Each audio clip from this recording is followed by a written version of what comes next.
નમસ્કાર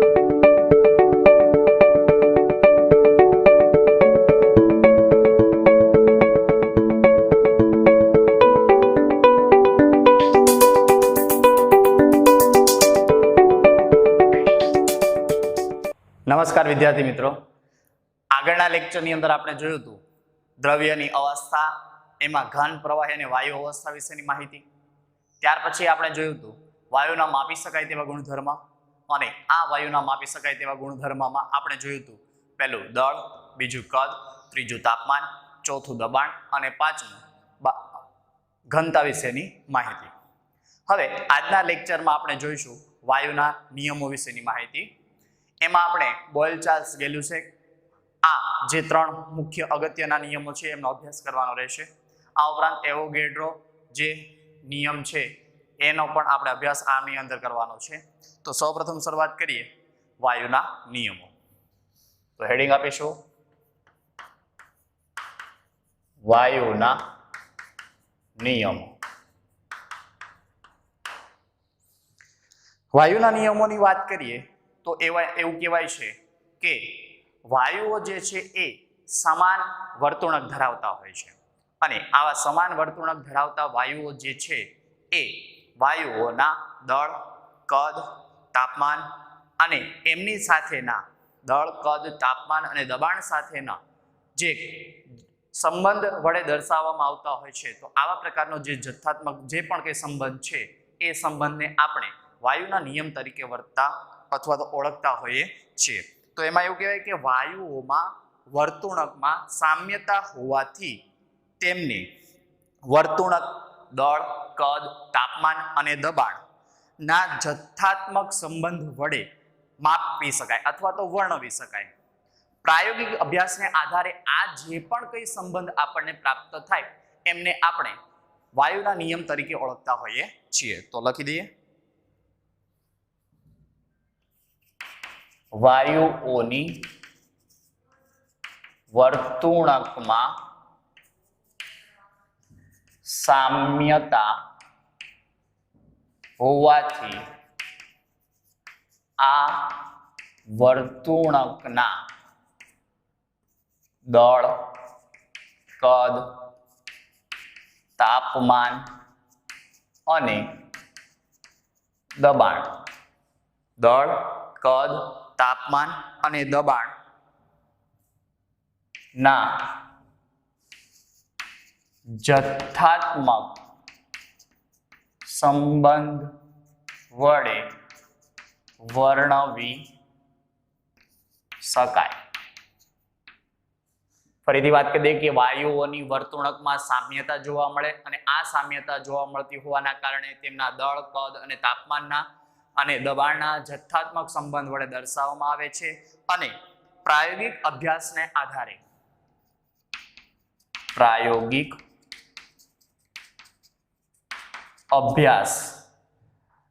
આધારે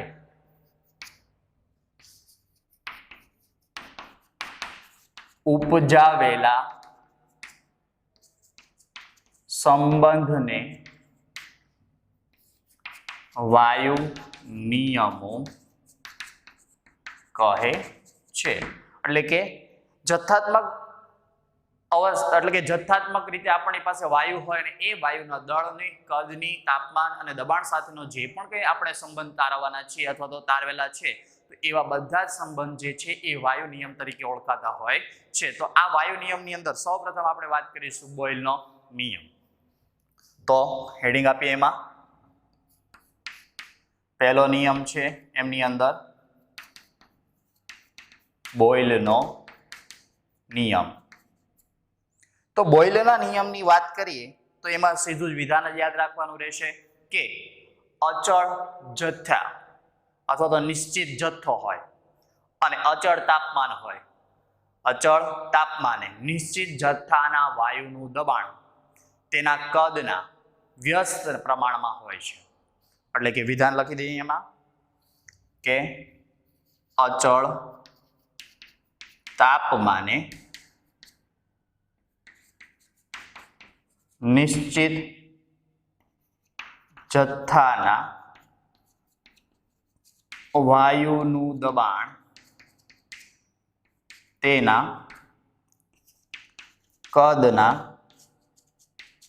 વ્યસ્ત પ્રમાણમાં હોય છે. તો આ પ્રકારનો જે નિયમ છે, આ વિધાન છે, એમને બોયલના નિયમ તરીકે ઓળખવામાં આવે છે, કે જેમાં અચળ તાપમાન હશે, નિશ્ચિત જથ્થો હશે, એટલે નિશ્ચિત જથ્થામાં રહેલા વાયુ હશે, એ વાયુનું દબાણ તેના કદના વ્યસ્ત પ્રમાણમાં હોય છે. તો એમને આપણે ગાણિતિક રીતે દર્શાવીએ તો આવી રીતે દર્શાવી શકાય કે અચળ તાપમાન એટલે કે ટી તાપમાન અચળ હશે, નિશ્ચિત જથ્થો હશે એટલે કે એન નિશ્ચિત જથ્થો. તો આ એમની પહેલી શરત થઈ ગઈ. હવે એ વાયુનું દબાણ, તો વાયુના દબાણને આપણે પી વડે દર્શાવીશું.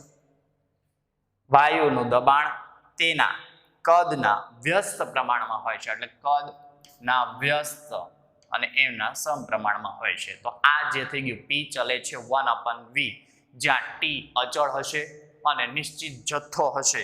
તો આ શરતનું પાલન થતું હોય કે નિશ્ચિત જથ્થો હોય એ જથ્થામાં કોઈ પણ જાતનો ફેરફાર થતો હોવો જોઈએ નહીં. તો પી ચલે છે 1/v આપણને સૂત્ર પ્રાપ્ત થયું. હવે અહીંયા જો આ ચલનની નિશાની આપણે દૂર કરીએ તો એના બરાબર લખી શકાય P = K × 1/v, જ્યાં K = સપ્રમાણતા અચળાંક. K = સપ્રમાણતા અચળાંક વડે આપણે દર્શાવીએ છીએ. તો આપણને સૂત્ર પ્રાપ્ત થયું P = K × 1/v. હવે આગળ એમને સૂત્રને જો આ v છેદમાં છે કદ આ બાજુ લઈએ જઈએ તો ઉપર અંશમાં આવશે તો PV = K. આ પ્રકારેનું આપણને સૂત્ર પ્રાપ્ત થશે. તો અહીંયા સૂત્ર આપણને પ્રાપ્ત થયું PV = K. હવે આગળ જતા આપણે સૂત્ર એ પણ તારવીશું કે PV = nRT આદર્શ વાયુ સમીકરણ છે. તો એ અનુસાર હું અહીંયા લખું PV = nRT. તો P દબાણ, V કદ, N વાયુના મોલ, R વાયુ અચળાંક, T તાપમાન. તો અહીંયા તો આપણે એમ કીધું કે PV = K થયું, તો PV = nRT પણ K થશે. તો અહીંયા તમે ધ્યાન આપશો તો ખ્યાલ આવશે કે P અને V એના મૂલ્ય સતત બદલાતા રહેતા હોય છે. N નું મૂલ્ય અચળ રહેશે, R નું મૂલ્ય પણ અચળ રહેશે, તો K જે છે એ પણ અચળ રહેશે. તો K નું મૂલ્ય કોના ઉપર આધાર રાખશે? તો અહીંયા એ બાબતને ખાસ ધ્યાન આપજો કે K નું મૂલ્ય જે છે એ તાપમાન પર આધાર રાખશે. તાપમાનમાં જો ફેરફાર થાય, અહીંયા તાપમાન અચળ છે, જો તમે તાપમાનમાં ફેરફાર કરો તો K ના મૂલ્યમાં ફેરફાર થતો હોય છે. તો અહીંયા લખી શકાય K નું મૂલ્ય તાપમાન પર આધારિત છે.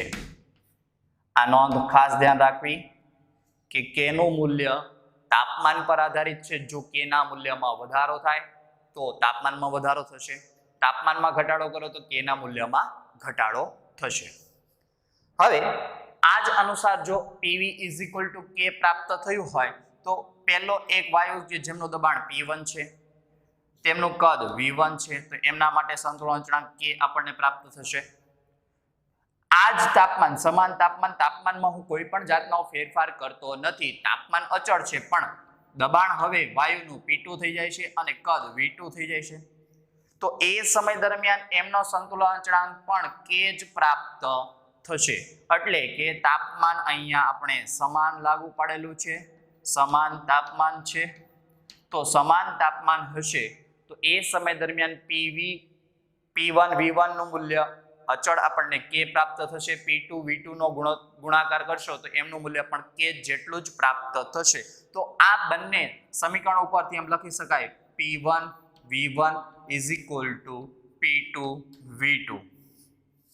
આ એક બીજું સૂત્ર આપણને અહીંયા પ્રાપ્ત થયું. તો આ બોયલના નિયમની અંદર આપણે વાત કરી કે અચળ તાપમાને નિશ્ચિત જથ્થાના વાયુનું દબાણ તેના કદના વ્યસ્ત પ્રમાણમાં હોય છે અહીંયા તાપમાન અચળ રહેશે, નિશ્ચિત જથ્થો રહેશે, એમાં જથ્થામાં કોઈ પણ જાતનો ફેરફાર થતો ન હોવો જોઈએ, તો જ આપણે બોયલનો નિયમ લાગુ પાડી શકીશું. ચલનની નિશાની દૂર કરો એટલે P = K × 1/V, જ્યાં K = સમપ્રમાણતા અચળાંક થશે. V છેદમાં છે તો આ બાજુ જશે તો અંશમાં આવશે, તો PV = K પ્રાપ્ત થયું. ત્યાર પછી એક આદર્શ વાયુ સમીકરણ છે જે આગળ જતા આપણે તારવવાનું છે. PV = nRT, તો PV બરાબર તો K છે તો nRT બરાબર પણ K થશે. તો K નું મૂલ્ય ડિપેન્ડન્ટ રહેશે તાપમાન પર. જો તાપમાનમાં તમે વધારો કરો, કારણ કે N અને R તો અચળ છે, તાપમાનમાં વધારો કરો તો K નું મૂલ્ય વધે, તાપમાનમાં ઘટાડો કરો તો K નું મૂલ્યમાં ઘટાડો થશે, એટલે K નું મૂલ્ય તાપમાન પર આધારિત છે. ત્યાર પછી વાત કરી કે સમાન તાપમાન લઈએ અને એ સમાન તાપમાને P1 V1 નો ગુણાકાર કરો તો એમનું મૂલ્ય K જેટલું પ્રાપ્ત થશે, અને એ જ તાપમાને બીજો કોઈ વાયુ લઈએ ને એમનો ગુણાકાર કરો તો પણ તેમનું મૂલ્ય K જેટલું જ પ્રાપ્ત થશે. કારણ કે અહીંયા વાત કરી કે K નું મૂલ્ય તાપમાન પર આધારિત, તો તાપમાન તો સમાન તો K નું મૂલ્ય પણ સમાન. તો એ અનુસાર સૂત્ર આપણને પ્રાપ્ત થશે P1 V1 = P2 V2. તો આ થઈ ગયો બોયલના નિયમ વિશેની માહિતી. હવે અહીંયા એક બીજું મારે ઉદાહરણ તમને આપવાનું છે કે ધારો કે હું કોઈ એક પાત્ર લઉં અને આ પાત્રની અંદર મેં પિસ્ટન ગોઠવેલો છે.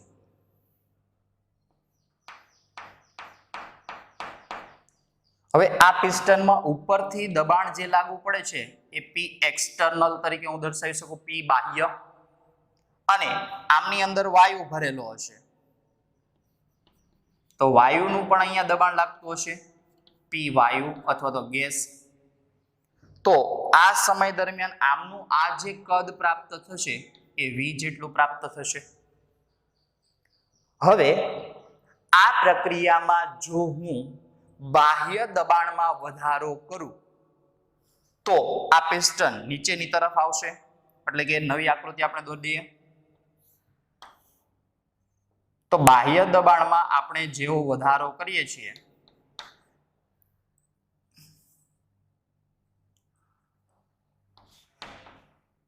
P એક્સટર્નલ, એમાં આપણે વધારો કરીએ છીએ તો એમના કારણે એમના કદ જે છે એ કદમાં ઘટાડો થતો જોવા મળે છે. તો આના ઉપરથી આપણને એ જ વસ્તુ જાણવા મળી કે તમે જો બાહ્ય દબાણમાં વધારો કરો તો એના કારણે દબાણમાં વધારો કરો તો કદમાં ઘટાડો થશે, જો દબાણમાં ઘટાડો કરશો તો કદમાં વધારો થશે. તો એના ઉપરથી સૂત્ર આપણને પ્રાપ્ત થયું P ચલે છે 1/V. આ પ્રયોગ દ્વારા સરળતાથી આપણે સમજી શકીએ છીએ કે જો P એક્સટર્નલ દબાણ છે એમાં તમે વધારો કરો તો એમના કારણે કદમાં ઘટાડો થશે. પણ અહીંયા તમે જોશો તો ખ્યાલ આવશે કે વાયુ જે છે એ વાયુનો જથ્થો અચળ જળવાઈ રહેતો હોય છે. તમે આમની અંદર 1 ગ્રામ ઓક્સિજન વાયુ લ્યો તો 1 ગ્રામ ઓક્સિજન વાયુ એટલા સમગ્ર ભાગમાં વિતરિત થયેલો હશે, વહેંચાઈ ગયેલો હશે, ફેલાઈ ગયેલો હશે, પ્રસરણ પામી ગયો હશે. તો એ 1 ગ્રામ વાયુ અહીંયા પણ એટલો જ પ્રસરણ પામેલો હશે. એ 1 ગ્રામ વાયુના જથ્થામાં કોઈ પણ જાતનો ફેરફાર થતો હોતો નથી. બીજું કે તાપમાન પણ એમનું એમ જ રહે છે, તાપમાનમાં આપણે કોઈ પણ જાતનો ફેરફાર કરતા હોતા નથી, એટલે કે અચળ તાપમાન હોય છે, નિશ્ચિત જથ્થો હોય છે. બાહ્ય દબાણમાં વધારો કરો તો કદમાં ઘટાડો થાય, જો દબાણમાં ઘટાડો કરો તો કદમાં વધારો થતો હોય છે. તો આ અનુસાર આપણને સૂત્ર પ્રાપ્ત થયું P ચલે છે 1/V. તો સૌપ્રથમ પહેલા આટલું લખી દો, ત્યાર પછી એમને લગતા જે આલેખો છે એ આલેખ વિશેની અને કેટલાક દાખલાઓ વિશેની વાત કરવાની છે. તો પહેલા લખી દો.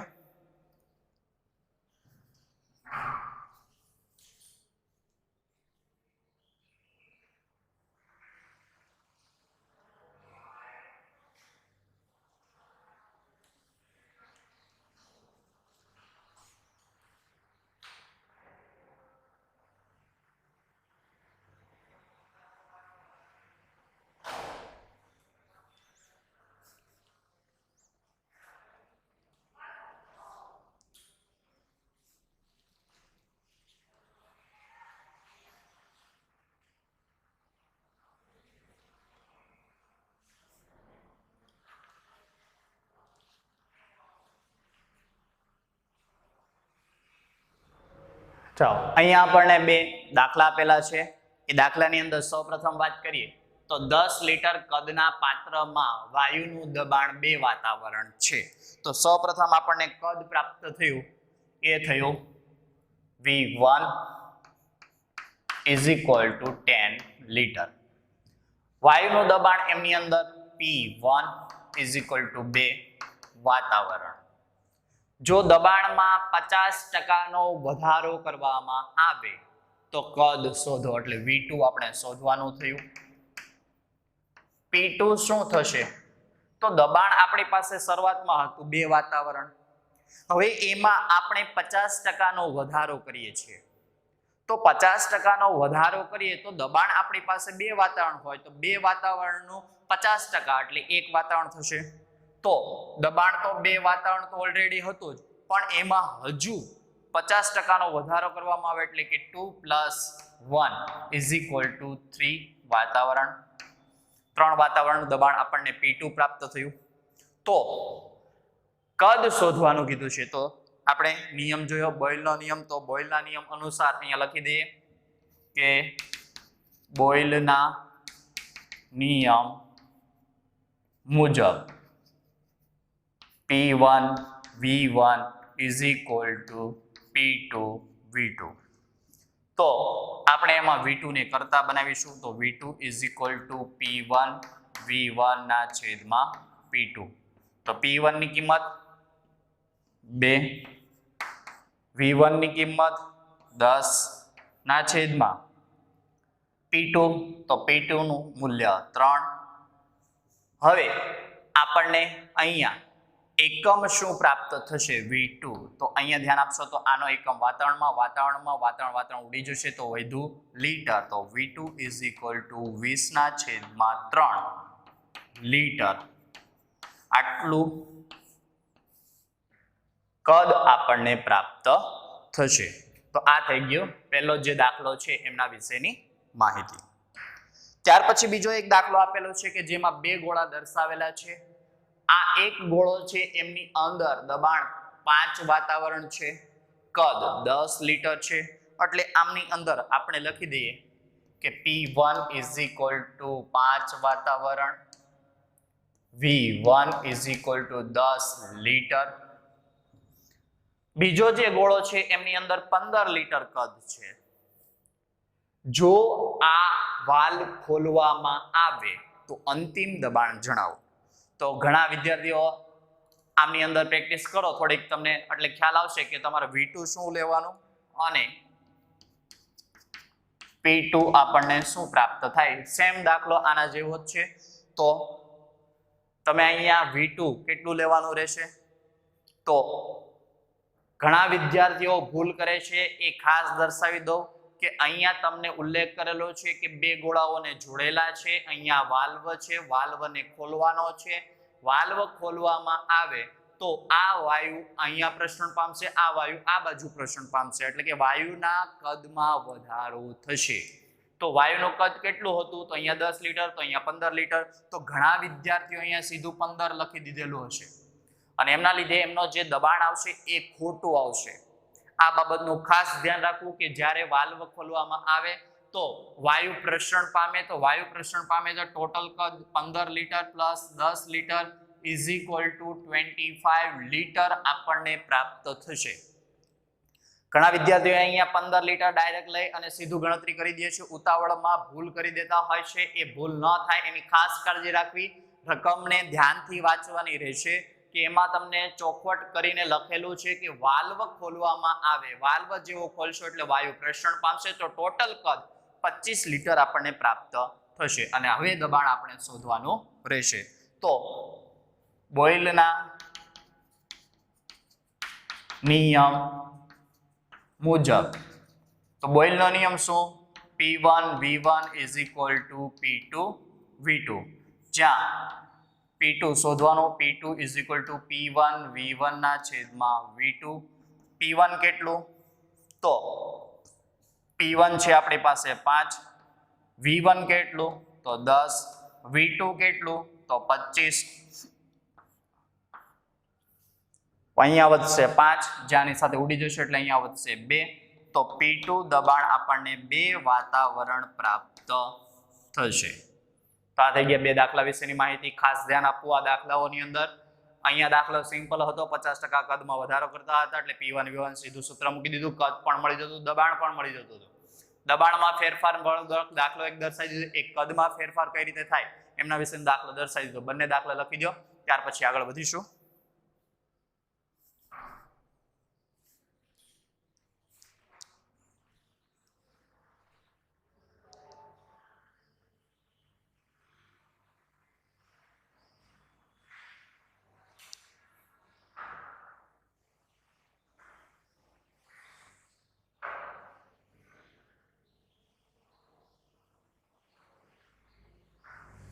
ત્યાર પછી આપણને દાખલો આપેલો છે કે જેમાં કીધું છે કે કદમાં 25% ફેરફાર કરવામાં આવે તો દબાણમાં થતો ફેરફાર ટકામાં ગણો.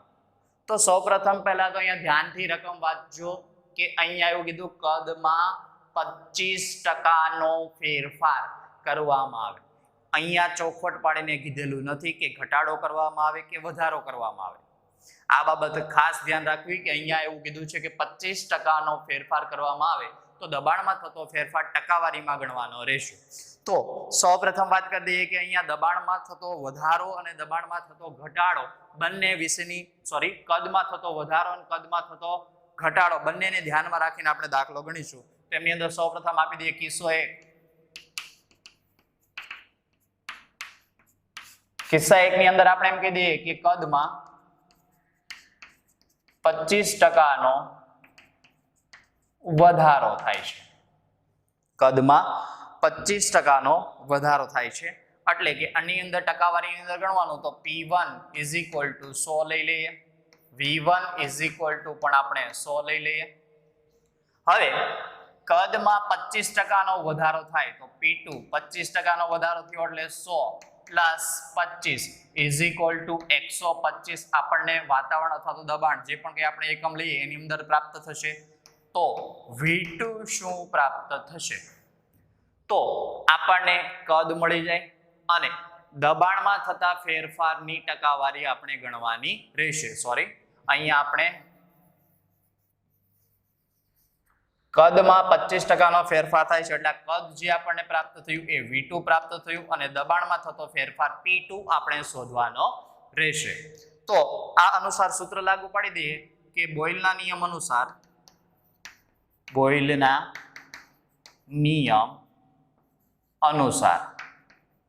તો બોયલના નિયમ અનુસાર સીધું સૂત્ર P1 V1 P2 V2 જ્યાં P2 P1 તો P1 100 V1 100 અને આ 125 એટલે 25 ગુણ્યા 5 લખી શકું.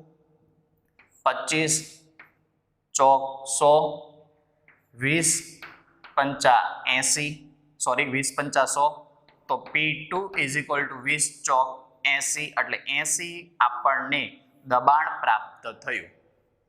હવે 25% વધારો કરીએ છીએ ત્યારે નવું દબાણ આપણને 80 પ્રાપ્ત થાય છે અને આપણે દબાણમાં થતા ફેરફારની ટકાવારી શોધવાની છે. તો દબાણમાં થતા ફેરફારની ટકાવારી ફેરફાર સૂત્ર થશે ફેરફાર ગુણ્યા 100 ના છેદમાં કુલ મૂલ્ય. તો આપણી પાસે ફેરફાર દબાણનો શોધવાનો તો ફેરફાર પહેલા હતું દબાણ 100 હવે પ્રાપ્ત થયું 80 તો આપણને ફેરફાર કેટલો મળે તો 20 જેટલો. ફરીથી વાત કરી દો, પહેલા હતું દબાણ આપણે 100 લીધું, P2 આપણને 80 પ્રાપ્ત થયું તો ફેરફાર કેટલો પ્રાપ્ત થાય 20 ગુણ્યા 100 ના છેદમાં કુલ દબાણ કેટલું હતું તો શરૂઆતમાં દબાણ આપણે લીધેલું હતું 100 તો એ અનુસાર ફેરફાર દબાણમાં જે થાય છે એ આપણને 20% જેટલો પ્રાપ્ત થશે. તો આ થઈ ગયા પહેલા કિસ્સામાં કે જેમાં કદમાં 25% નો આપણે વધારો કરીએ છીએ. તો એ સમય દરમિયાન આપણે P1 100 લીધું હતું, V1 પણ 100 લીધું, કદમાં 25% નો વધારો કર્યો એટલે 125 થયું. P2 આપણે શોધવાનું તો P2 મળ્યું 80 તો કેટલો ફેરફાર થયો તો પહેલા હતું 100 હવે મળ્યું 80 તો 20 નો ઘટાડો થયો કારણ કે દબાણમાં આપણે કદમાં વધારો લીધો તો દબાણમાં ઘટાડો થશે. તો તો દબાણ 100 હતું, હવે 80 થઈ ગયું, તો દબાણ ઘટી ગયું, કારણ કે કદ અને દબાણ એ બંને એકબીજાના વ્યસ્ત પ્રમાણમાં હોય છે. તો percentage of ફેરફાર ઇઝ ઇક્વલ ટુ ફેરફાર ગુણ્યા 100 ના છેદમાં કુલ દબાણ. તો ફેરફાર 20, 100 ગુણ્યા ભાગ્યા કુલ દબાણ તો 100. તો ફેરફારની જે ટકાવારી મળશે આપણને મળશે 20%. આવી જ રીતે કિસ્સો 2,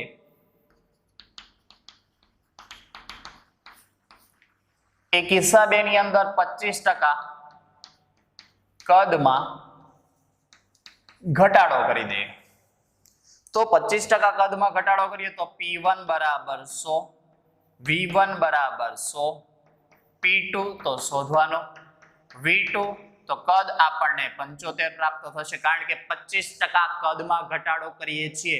તો હતું 100, 25% નો ઘટાડો, વધારો કર્યો તો 25 ઉમેર્યું, તો ઘટાડો કરો તો 25 બાદ કરો, એટલે 100 માઇનસ 25 એટલે 75 પ્રાપ્ત થશે. તો બોયલના નિયમ અનુસાર P1 V1 is equal to P2 V2. તો P2 is equal to 100 ગુણ્યા 100 ના છેદમાં 75, 25 એટલે અહીંયા 4 વધશે. હવે અહીંયા 25 તારી 75 એટલે 4 વધે, તો 400 ના છેદમાં 3, તો 400 ના છેદમાં 3 કરો એટલે 133.33 દબાણ આપણને પ્રાપ્ત થશે. તો કદમાં ઘટાડો કરો તો દબાણમાં વધારો થાય, કદમાં વધારો કરો તો દબાણમાં ઘટાડો થાય. તો આ અનુસાર હવે આપણે percentage of ફેરફાર, તો ફેરફાર તો શરૂઆતમાં કેટલું હતું 100, હવે કેટલું થયું 133.33. તો ફેરફાર કેટલો આવ્યો 33.33 ગુણ્યા 100 અને કુલ કદ તો 100 વડે ભાગી દો તો 100 ઉડી જશે. તો ફેરફાર કેટલા ટકા આપણને પ્રાપ્ત થશે 33.33% ફેરફાર આપણને પ્રાપ્ત થશે. તો આ થઈ ગયો કદમાં 25% નો ફેરફાર કરવામાં આવે, જો વધારો કરવામાં આવે તો ટકાવારી 20% પ્રાપ્ત થશે, અને ઘટાડો કરવામાં આવે તો 33.33% આપણને ટકાવારી કે જે દબાણમાં ફેરફાર થાય છે એમના વિશેની પ્રાપ્ત થશે. તો લખી દો દાખલો.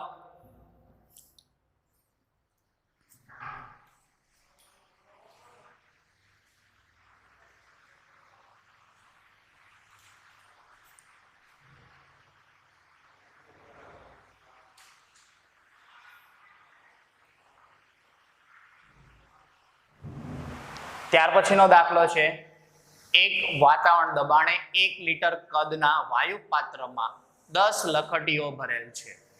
જો દબાણમાં 100% નો વધારો કરવામાં આવે તો નવું કદ 625 ml પ્રાપ્ત થાય છે. તો લખોટીઓનું કદ શોધો. તો સૌપ્રથમ આપણે એક પાત્ર લઈ લઈએ.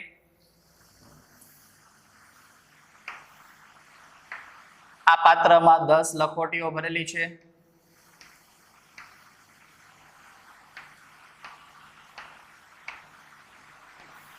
બંધ વાયુ પાત્ર હશે. આ વાયુ પાત્રમાં દબાણ જે લાગુ પાડવામાં આવે છે એ દબાણ એક વાતાવરણ જેટલું છે. આ એક વાતાવરણ જેટલું દબાણ હોય તો એ સમય દરમિયાન એમનું કદ આપણને 1000 ml એટલે કે 1 લીટર પ્રાપ્ત થાય છે. હવે જો દબાણમાં 100% નો વધારો કરવામાં, એટલે કે અહીંયા હું લખી દઉં P1 બરાબર 1 વાતાવરણ, V1 બરાબર 1000 ml.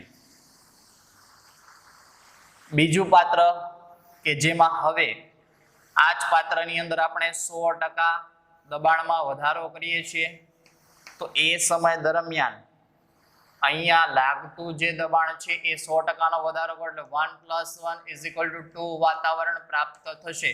એટલે કે નવું દબાણ આપણે P2 મળી ગયું. એ P2 આપણને મળ્યું 2 વાતાવરણ. તો આપણી પાસે લખોટીઓ 10 હતી એમની એમ જ છે.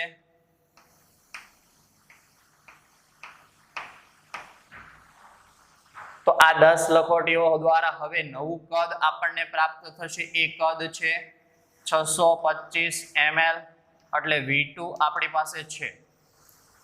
તો અહીંયા તો P1 પણ આપી દીધું, V1 પણ આપી દીધું, P2 આપી દીધું, V2 પણ આપણને મળી ગયું. તો લખોટીઓનું કદ મળે કઈ રીતે? તો તો કાલની થિયરી ફરીથી રિવાઇઝ કરો, યાદ કરો તો ખ્યાલ આવશે. એવું મેં કીધું હતું કે આ ક્લાસરૂમની અંદર જ્યારે હું વાયુ દાખલ કરું અને એ વાયુનું જો મારે કદ શોધવું હોય તો આ ક્લાસરૂમની અંદર જે પણ કઈ વસ્તુ છે, બેન્ચીસ છે, તમે છો, હું છું, બોર્ડ છે, ટ્યુબલાઇટ છે, પંખો છે, બધાના કદને મારે બાદ કરવું પડે તો મને કદ પ્રાપ્ત થશે. તો એવી જ રીતે આ પાત્ર છે, એ પાત્રની અંદર 10 લખોટીઓ છે.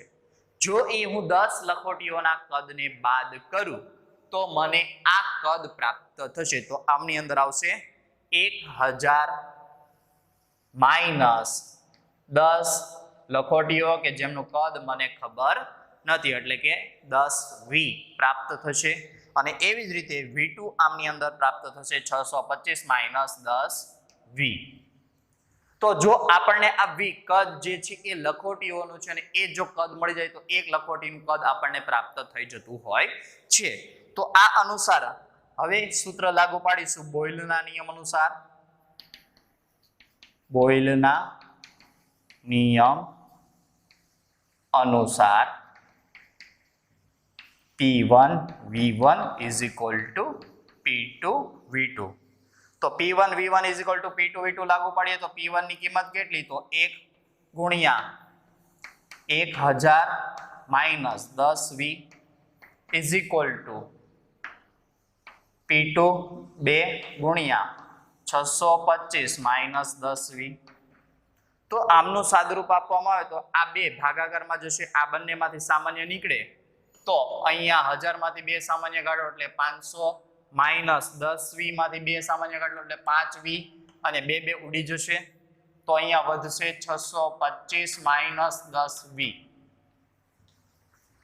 હવે આ આપણને પ્રાપ્ત થયું 500 minus 5V minus is equal two 625 minus 10V. તો આ 500 પ્લસ પેલી બાજુ જાય તો માઇનસ અને આ 10V આ બાજુ આવે તો માઇનસ, તો આ બાજુ આવે તો પ્લસ. તો 10V માંથી 5V જાય તો એટલે 5V is equal two 625 minus 500 એટલે 125. તો V એક લખોટીનું કદ આપણને 25 ml પ્રાપ્ત થશે. તો આ થઈ ગયા લખોટીઓના કદ વિશેની માહિતી. ફરીથી વાત કરી દઉં કે આ પાત્ર છે કે જેમાં એક વાતાવરણ દબાણ લાગુ પાડવામાં આવતું હતું ત્યારે તેમનું કદ 1000 ml એટલે કે 1 લીટર હતું. એમની અંદર 10 લખોટી ભરવામાં આવેલી હતી તો એમની અંદર કદ એક વાતાવરણ થશે ને વાયુનું કદ 1000 ml માઇનસ લખોટીનું કદ બાદ કરું તો 10 માઇનસ 10V. V એટલે લખોટીનું કદ, એક લખોટીનું કદ એવી 10 લખોટી, તો એ કદને બાદ કરો તો વાયુ જે રોકેલું કદ છે આપણને પ્રાપ્ત થશે. સેમ જ દબાણમાં 100% નો વધારો કર્યો તો દબાણ 1 હતું એનો 100% વધારો એટલે ફરીથી 1 નો વધારો થાય એટલે 2 વાતાવરણ. અને કદમાં તો કદ 625 ml થઈ જતું હતું તો નવું વાયુ જે દ્વારા રોકાયેલું કદ હતું એ 625 માઇનસ 10V. એ બંનેને આ કિંમતની આની અંદર મૂકી દો અને V ની કિંમત મળે એ લખોટીનું કદ આપણને પ્રાપ્ત થશે. તો આ દાખલો જે છે એ લખી દો. ત્યાર પછી આપણે આ બોયલના નિયમ પર આધારિત કેટલાક ગ્રાફ છે એ ગ્રાફ વિશેની માહિતી જોવાની છે.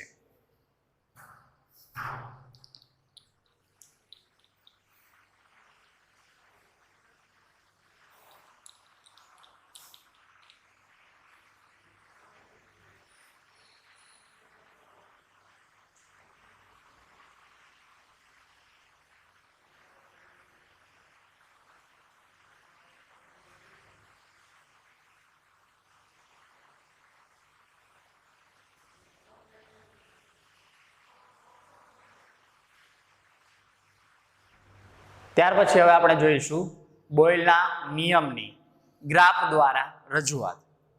હેડિંગ આપી દઈએ બોયલના નિયમની આલેખ દ્વારા રજૂઆત.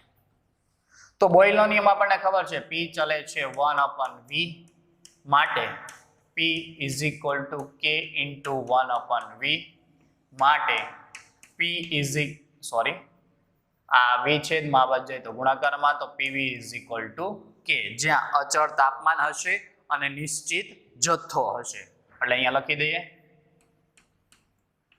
તાપમાન અને જથ્થો અચળ રહેશે, એમાં કોઈ પણ જાતનો ફેરફાર થશે નહીં.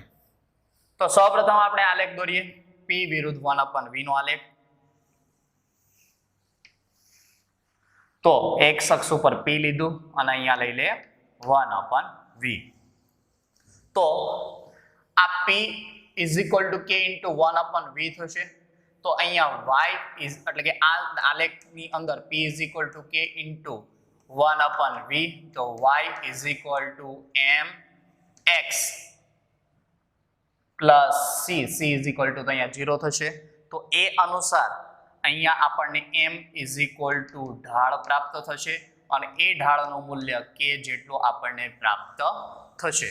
જ્યાં x અક્ષ ઉપર દબાણ લઈ લીધું, સોરી y અક્ષ ઉપર આપણને દબાણ અને x અક્ષ ઉપર આપણે લીધું 1/V એટલે કદ લઈ લીધું. તો આપણને આ પ્રક્રિયાની અંદર આલેખ મળશે આ પ્રમાણેનો સીધી રેખા, કારણ કે y mx c સીધી રેખાનું સૂત્ર છે અને ઢાળ જે છે એ ઢાળનું મૂલ્ય આપણને k જેટલું પ્રાપ્ત થશે. તો આ પહેલો આલેખ થઈ ગયો કે જેમાં t તાપમાન અચળ હશે અને n પણ અચળ હશે. અચળ તાપમાને નિશ્ચિત જથ્થાના વાયુનું દબાણ તેના કદના વ્યસ્ત પ્રમાણમાં હોય છે, એ અનુસાર આપણને આલેખ પ્રાપ્ત થયો. તો આ પહેલા નંબરનો આલેખ પ્રાપ્ત થયો. હવે આ આલેખની અંદર થોડું એડવાન્સ લેવલ ઉપર જઈએ તો બીજો આલેખ. હવે આ આલેખની અંદર તમને કંઈક આ પ્રકારેનું આપેલું હોય 1/V અને અહીંયા આપી દીધું દબાણ અને હવે તમને 3 આલેખ આ રીતના આપેલા છે. આ T1 તાપમાન છે, આ T2 તાપમાન છે અને આ T3 તાપમાન છે. તો આમાંથી કયું તાપમાન વધુ હશે અથવા તો કયું તાપમાન ઓછું હશે, તો એમની ખબર કઈ રીતે પડે? તો અહીંયા ધ્યાન આપશો તો ખ્યાલ આવશે કે ઢાળ જે છે એ ઢાળનું મૂલ્ય k પ્રાપ્ત થાય છે અને k નું મૂલ્ય તાપમાન પર આધારિત હોય છે એવું આપણે દર્શાવેલું હતું. તો અહીંયા ધ્યાન આપશો તો ખ્યાલ આવશે કે અહીંયા ખૂણો θ1 મળશે, અહીંયા ખૂણો θ2 મળશે અને અહીંયા ખૂણો મળશે θ3. તો અહીંયા θ1 θ2 θ3. તો અહીંયા જોશો તો ખ્યાલ આવશે કે θ નું મૂલ્ય વધુ, θ ઇઝ ઇક્વલ ટુ ખૂણો નું મૂલ્ય વધુ. જો ખૂણાનું મૂલ્ય વધુ આવે તો k નું મૂલ્ય વધુ પ્રાપ્ત થાય અને જો k નું મૂલ્ય વધુ પ્રાપ્ત થાય તો તાપમાનનું મૂલ્ય પણ વધુ પ્રાપ્ત થશે. તો આ અનુસાર આપણે લખી શકીએ કે θ1 ગ્રેટર ધેન θ2 ગ્રેટર ધેન θ3.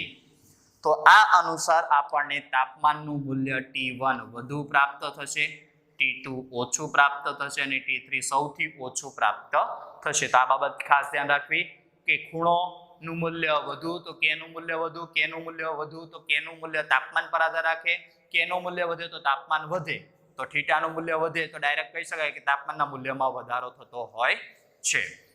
તો આ થઈ ગયું આપણે P ચલે છે 1/V વિશેની માહિતી. ત્યાર પછી વાત કરીએ તો એમની અંદર હવે આગળ જોઈશું બીજો આલેખ 3 નંબરનો.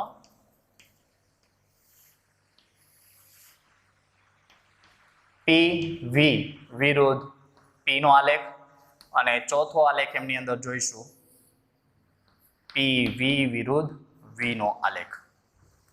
તો આપણે અહીંયા સૂત્રની અંદર જોઈશું કે PV નું મૂલ્ય કોઈ પણ મૂલ્ય P અને V નું કોઈ પણ મૂલ્ય તમે લ્યો તો K નું મૂલ્ય હંમેશા અચળ પ્રાપ્ત થશે. એટલે આ પ્રક્રિયાની અંદર તમે દબાણ અને કદ P અને V ના મૂલ્યમાં તમે કોઈ પણ ફેરફાર કરો. ચાલો અહીંયા હું એમ કહી દઉં કે PV વિરુદ્ધ P નો આલેખ દોરીએ તો P નું મૂલ્ય છે એ સતત બદલાતું રહેશે એટલે V નું મૂલ્ય અચળ રહેશે. V નું મૂલ્ય અચળ રહે તેમ છતાં પણ P ના મૂલ્યમાં તમે ગમે એવો ફેરફાર કરો તેમ છતાં પણ K નું મૂલ્ય બદલાતું હોતું નથી, કારણ કે તાપમાન હંમેશા અચળ રહેતું હોય છે અને એ તાપમાન અચળ રહેતું હોવાના કારણે K ના મૂલ્યમાં ફેરફાર થતો હોતો નથી. એટલે આ આલેખની અંદર આપણને પ્રાપ્ત થશે સીધી રેખા. એવી જ રીતે તમે દબાણ અચળ રાખો અને કદના મૂલ્યમાં ફેરફાર કરતા જાઓ તો પણ k ના મૂલ્યમાં ફેરફાર થતો હોતો નથી, એટલે કે અહીંયા પણ તમને સીધી રેખા પ્રાપ્ત થશે. હવે આ બંને આલેખની ફરીથી વાત કરીએ તો અહીંયા આપણે દબાણમાં ફેરફાર કર્યો તેમ છતાં પણ તેમનું મૂલ્ય અચળ રહેશે. દબાણમાં વધારો કરો પણ PV નું મૂલ્ય અચળ જ રહેશે. કદમાં ફેરફાર કરો તે પણ છતાં PV નું મૂલ્ય અચળ રહેશે. હવે આમને થોડુંક એડવાન્સ લેવલ ઉપર લઈ જઈએ તો અહીંયા ધારો કે હું T1 તાપમાન કહી દઉં અને આ T2 તાપમાન કહી દઉં, તો આ T1 તાપમાન અને T2 તાપમાનમાં કોનું મૂલ્ય વધુ હશે? T1 less than T2, T1 greater than T2, T1 is equal to T2 કે એક પણ નહીં. તો અહીંયા ખાસ ધ્યાન રાખવું કે PV નું મૂલ્ય કોના ઉપર આધાર રાખે? K ના મૂલ્ય. અને K નું મૂલ્ય કોના ઉપર આધાર રાખે? તાપમાન ઉપર. તો તાપમાન વધુ કોનું? કે જેનું K નું મૂલ્ય વધુ હોય. તો K નું મૂલ્ય કોનું વધુ? તો PV નું મૂલ્ય જેમ વધુ તો એમ K નું મૂલ્ય વધુ. તો PV નું મૂલ્ય વધુ, અહીંયા કોનું વધુ? તો T1 નું ઓછું, T2 નું વધુ. તો P1 અહીંયા આપણને મળશે P1 V1, અહીંયા મળશે P2 V2. તો P1 V1 માટે K મળશે, K નું મૂલ્ય ઓછું તો તાપમાન ઓછું. P2 V2 માટે K નું મૂલ્ય વધુ તો તાપમાન વધુ. તો અહીંયા આપણને આમની વચ્ચેનો સંબંધ પ્રાપ્ત થશે T2 ગ્રેટર ધેન T1. તો આ રીતે પણ દાખલા પૂછાતા હોય છે, તો એમનું પણ ખાસ ધ્યાન રાખવાનું રહેશે. તો પેલા 4 આલેખ દોરી દો, ત્યાર પછી બીજા 2 આલેખ છે એમના વિશે 3 આલેખ છે તેમના વિશેની માહિતી જોઈશું. તો પેલા લખી દો, ત્યાર પછી આગળ વધીએ.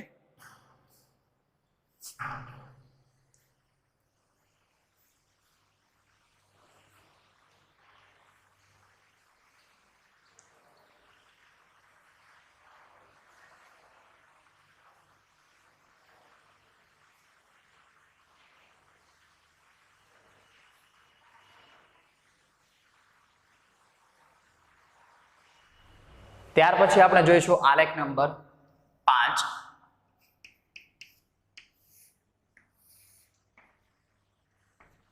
P વિરુદ્ધ V નો આલેખ.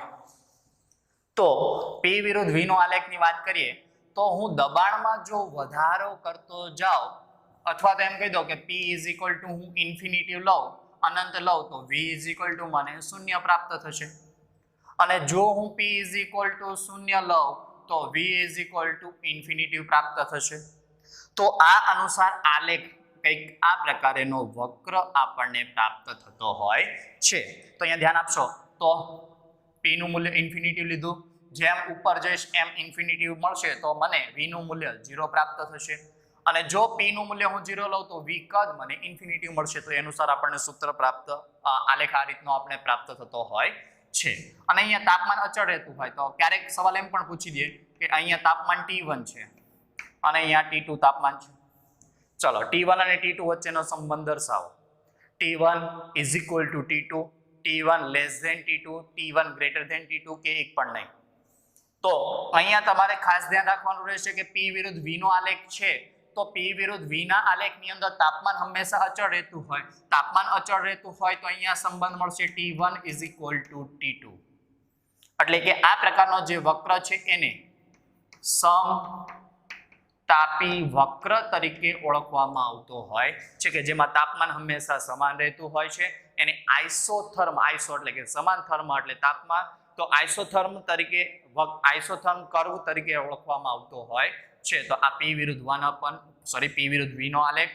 P નું મૂલ્ય ઇન્ફિનિટિવ તો V નું મૂલ્ય 0, P નું મૂલ્ય 0 તો V નું મૂલ્ય ઇન્ફિનિટિવ. અને જો બંનેના તાપમાન અહીંયા તમને દર્શાવી દીધા T1 અને T2 તો એના મૂલ્ય તમને હંમેશા સમાન પ્રાપ્ત થશે. આ પ્રકારનો વક્ર છે એમને સમતાપી આઇસોથર્મ કર્વ તરીકે ઓળખવામાં આવતો હોય છે.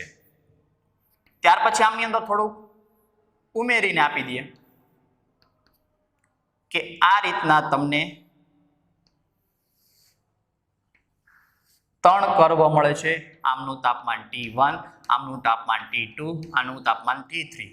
અહીંયા દબાણ અને V. તો 4 ઓપ્શન આપી દઈએ A, B, C, D. T1 greater than T2 greater than T3, T1 less than T2 less than T3, T1 greater than T2 less than T3, T1 is equal to T2 is equal to 3 તો આ દાખલાની અંદર તમારે જવાબ લખવાનો રહેશે. શું આવશે? તો આપણી પાસે સૂત્ર છે PV is equal to K. તો અહીંયા ધ્યાન આપશો તો ખ્યાલ આવશે કે હું અહીંયા એક લીટી દોરી દઉં કે જેમાં મને માહિતી મળે કે આ ત્રણે ત્રણ વક્ર માટે અહીંયા એક સીધી રેખા મેં દોરી કે જેના માટે મને દબાણનું મૂલ્ય અચળ પ્રાપ્ત થયું. હવે દબાણનું મૂલ્ય અચળ પ્રાપ્ત થાય તો ફક્ત ફેરફાર ક્યાં થાય છે જુઓ તો અહીંયા કદ કયું મળ્યું? V1. અહીંયા કદ કયું મળ્યું? તો V2. તો અહીંયા કદ કયું મળ્યું? V3.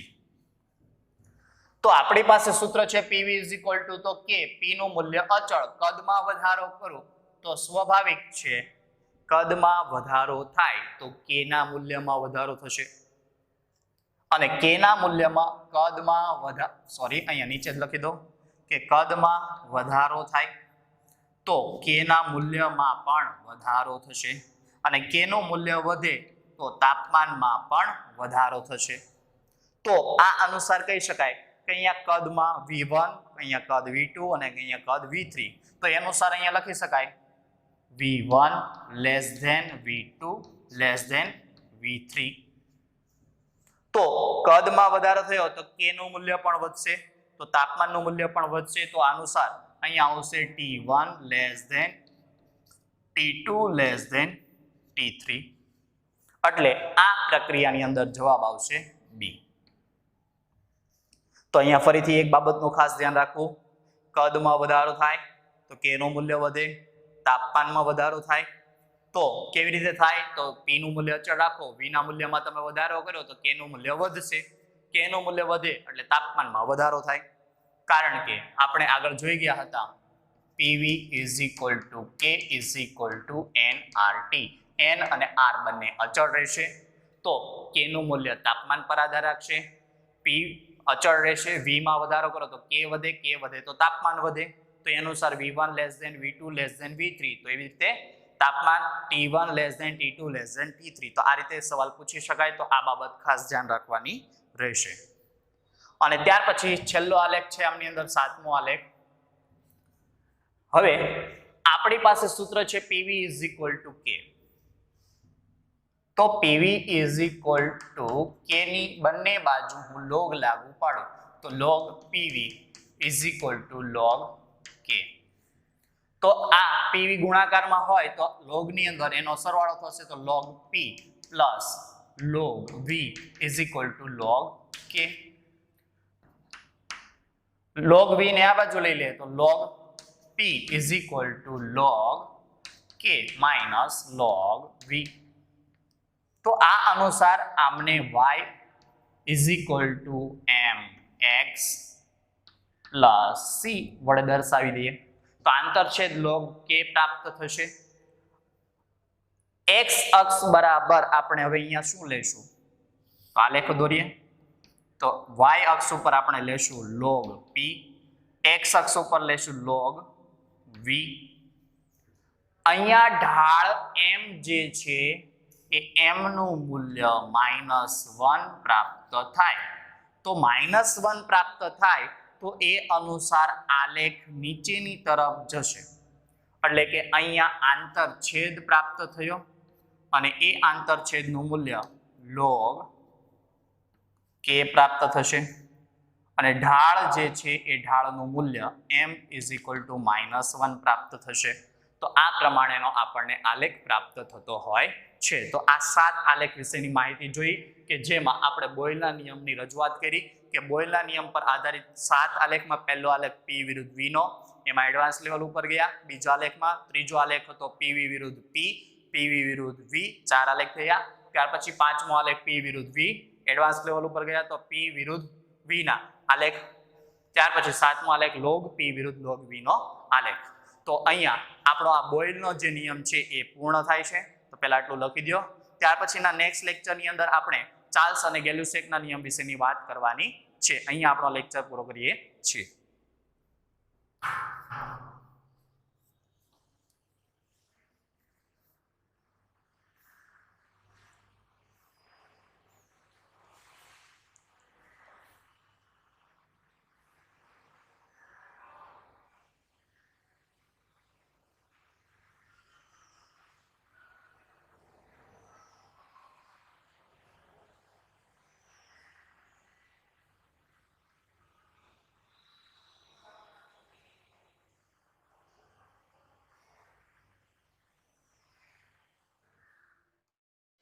છે.